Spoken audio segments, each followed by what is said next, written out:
Oi pessoal, tudo bem com vocês? Sejam bem-vindos a mais um vídeo dessa série de devocionais. Hoje nós vamos ler uma passagem tão conhecida, meditar sobre isso, onde Jesus acalma a tempestade. Essa história está registrada nos 3 evangelhos, Mateus, Marcos e Lucas, mas nós vamos ler no texto de Mateus, capítulo 8, a partir do verso 23. Jesus entrou no barco e seus discípulos o seguiram. Eis que levantou-se no mar tão grande tempestade que o barco era coberto pelas ondas. Ele, porém, estava dormindo. E os seus discípulos, aproximando-se, despertaram-no, dizendo: Senhor, salva-nos, que perecemos. Ele respondeu-lhes: Por que temeis, homens de pequena fé? Então, levantando-se, repreendeu os ventos e o mar, e seguiu-se uma grande bonança. E aqueles homens admiraram-se, dizendo: Que homem é este, que até o vento e o mar lhe obedecem? Bom, o ministério de Jesus estava se tornando cada vez mais popular. Ele era seguido por multidões. E ele, nesse episódio, ele estava operando muitos milagres, estava ensinando ao povoado ali da região de Cafarnaum. Quando depois dele ter ensinado, pregado, ele convocou os discípulos para que eles pudessem ir para o outro lado do mar da Galileia. Penso eu que Jesus ele estava muito cansado, talvez ele queria um tempo a sós ou simplesmente conversar com seus discípulos, que eram os seus chegados. E porque Jesus ele estava num corpo de homem, então ele tinha todas as limitações humanas. Jesus sentia fome, Jesus sentia sede, Jesus sentia dor e também esgotamento físico, porque o ministério de Jesus era sem dúvida muito intenso. Bom, então Jesus se despediu da multidão e entrou nesse barco e seus discípulos acompanharam. De repente veio uma tempestade tão forte, o mar ficou tão revolto que as ondas começaram a encher o barco e os discípulos ficaram simplesmente aterrorizados. Não é para menos, né, gente? Pensa, a gente no lugar deles. Agora note que Jesus, no meio dessa tempestade, surpreendentemente estava dormindo. Como alguém consegue dormir no meio de uma tempestade? Bom, primeiro Jesus sabia quem ele era.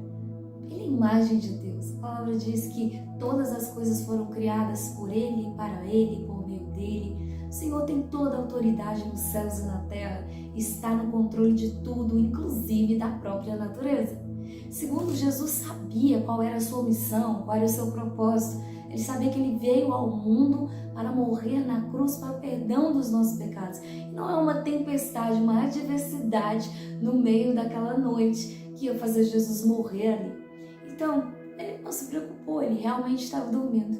Quando nós temos uma consciência clara de quem nós somos em Cristo e do propósito que Ele tem para a nossa vida, uma confiança absoluta no poder e na autoridade de Jesus, nós também somos capazes de descansar, mesmo em meio a grandes tribulações, ventos e tempestades que aparecem sem avisar na nossa vida. Nós sabemos que Ele está no controle. E assim nós conseguimos manter a paz, mesmo nesses momentos mais difíceis. A palavra diz que todas as coisas cooperam para o bem daqueles que amam a Deus.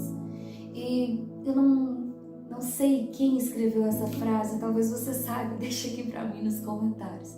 Você já ouviu aquela frase assim: se a tribulação te fez orar mais, ela já te abençoou. Vamos falar sério, quantas vezes nos momentos mais difíceis e temerosos da nossa vida, são os momentos em que a gente mais se achega a Deus, mais estamos perto de Deus, mais recorremos a Ele. Então, tudo que acontece na nossa vida, de uma forma ou outra, vai cooperar para o nosso bem, nem que seja para o bem de nos levar a mais perto, mais próximo, a buscar Jesus com a maior intensidade do que jamais buscaríamos se vivêssemos uma vida somente de bonança. Agora note a reação dos discípulos. Eles chegaram perto de Jesus e disseram: Mestre, nos socorre, nós estamos morrendo. E lá no Evangelho de Lucas vai trazer uma conotação diferente. Eles vão dizer assim: Mestre, você não se importa Não te importa que nós pereçamos?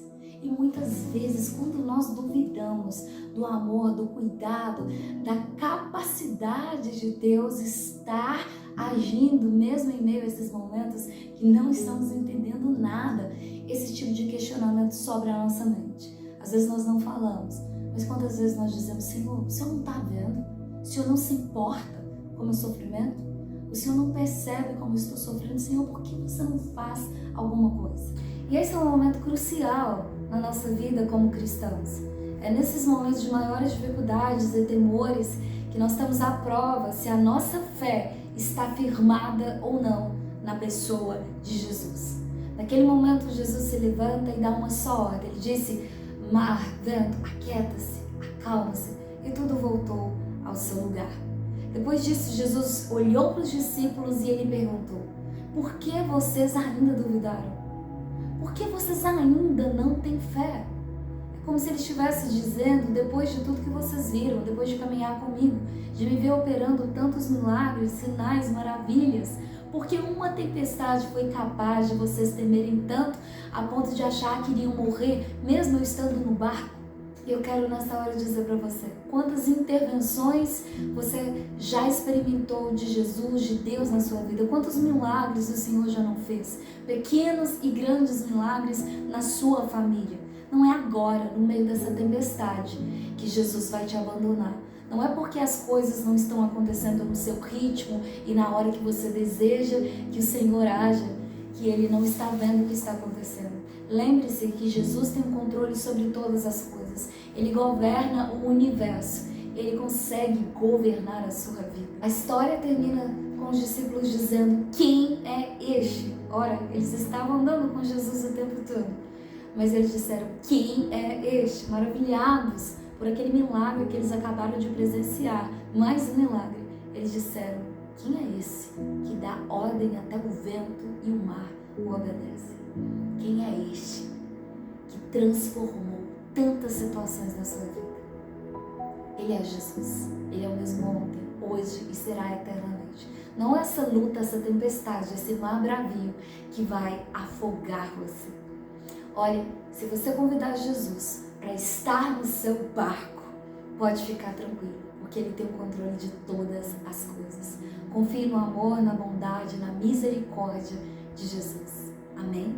Que Deus te abençoe e até o próximo.